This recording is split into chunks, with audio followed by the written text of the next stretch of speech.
Are you ready? Ready. All right, let's go. Kevin here, top 1 financial advisor and best-selling author. We are here to talk about the stock market.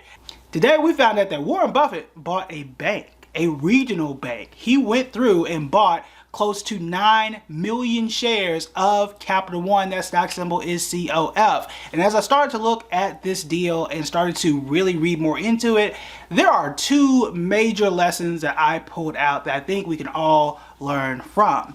The first is this is the philosophy of Warren Buffett. Now, those in the book club who are reading The Intelligent Investor, he really just laid out an entire chapter for us in that you want to go through and buy what you think is a good company on a bad day or in a bad season. Regional banks are definitely going through a bad season. We've talked about SBV, we've talked about Signature Bank, the list goes on. And every other day, we all raise our eyebrow at a particular bank and wonder what's going to happen next. Well, Capital One isn't the biggest bank like, let's say, Bank of America, Wells Fargo, JP Morgan. They're like in that mid-tier space where they're not super regional, you've never heard of them, but they are, let's say, top 10, maybe like between 7 and 15th largest bank, depending on what day you're looking at and how much things have changed in the last 5 to 6 years. So that's what Capital One is. Here's what I like about it most though right now.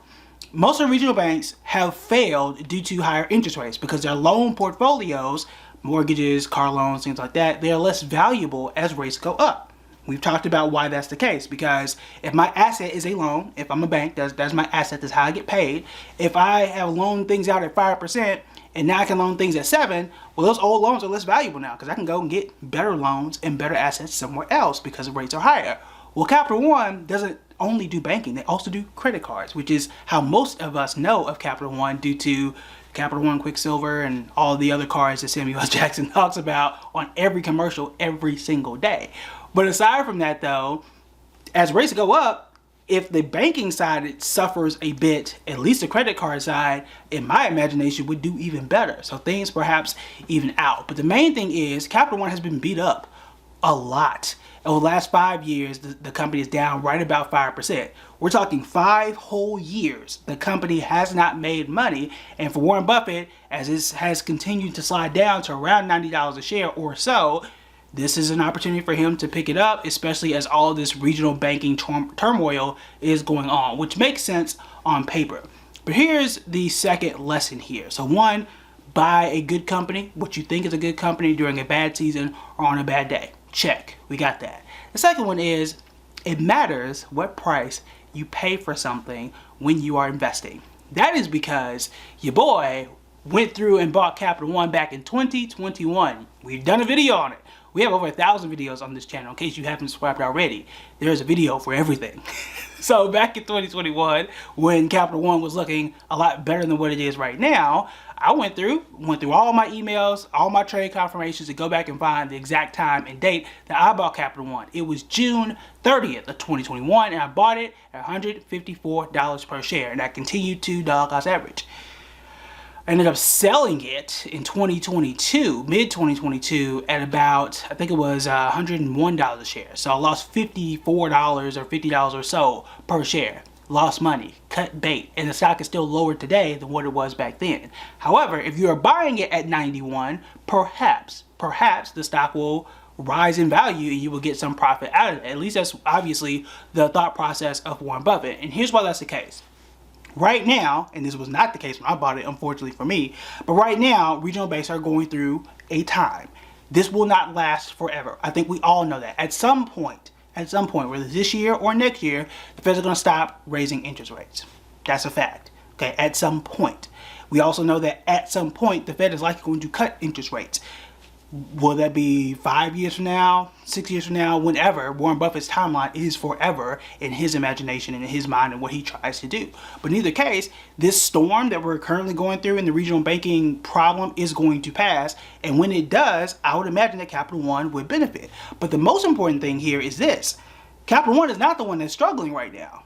From all of their finances and what they are going through, Capital One has never, to my knowledge, been on the concern block in terms of this bank is going to fail. That's probably because they have that whole credit card arm that does even better in times like this. So it's really kind of a, I don't know what the word is. They're catching, I don't want to use this term, but so y'all get it. The Capital One is really catching a stray bullet at this point in time, where it's like, oh, those regional banks are failing. I'm not doing anything, but my share price is dropping anyway. Warren Buffett says, oh, I see that. I'm going to pick this up and get it at a deal. That's how I'm interpreting this particular move. Now the question is for you, would you also buy it?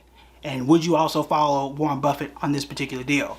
My answer, and this is very personal to me, my answer is no, because I've already lost money on a company like this. Even though that I value the company around like $450 a share, I'm not super confident in that evaluation. I am confident enough to tell you that I'm not confident in some things, and I either could be making a mistake by not investing in it or not, right? And I'm just gonna leave it at that for me. So the reason why I'm not investing in it, it has negative momentum. You're telling me for 5 years, for 5 whole years, it hadn't really done anything. Now I also don't have $1 billion, and I haven't been investing for 80 plus years, and I don't have, if I don't spend this $1 billion, I don't have 80 or 90 billion dollars that's invested in other places. So not obviously in the exact same position as Warren Buffett. So he definitely can see things much differently than I do, and at this point in time, it's a very small percentage of his entire investing portfolio. So all of that is out there. All that information is out there for you. But I think the main thing is it does absolutely matter what you pay for something. Because even though Capital One is considered a good, at least decent company, both credit card and banking, $154 a share when I paid for it was well overvalued. I think the market has told us that over the last 5 years. Maybe this $91 price, which is where it is by the time we're doing this video, maybe that's the right price for a company like this. But for me, it's just not the right environment.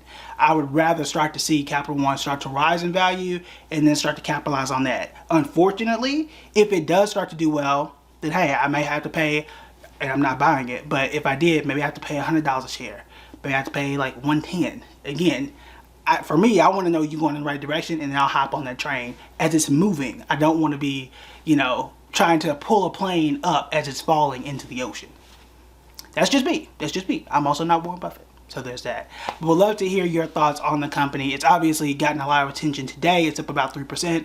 Would love to see where it goes in the very near future.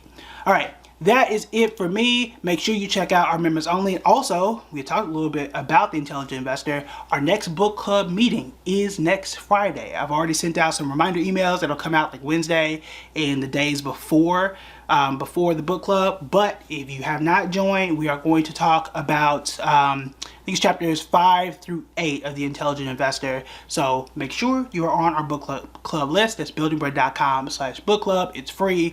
We meet on Zoom on the last Friday of every month. All right, that is it for me. I'll talk to y'all later.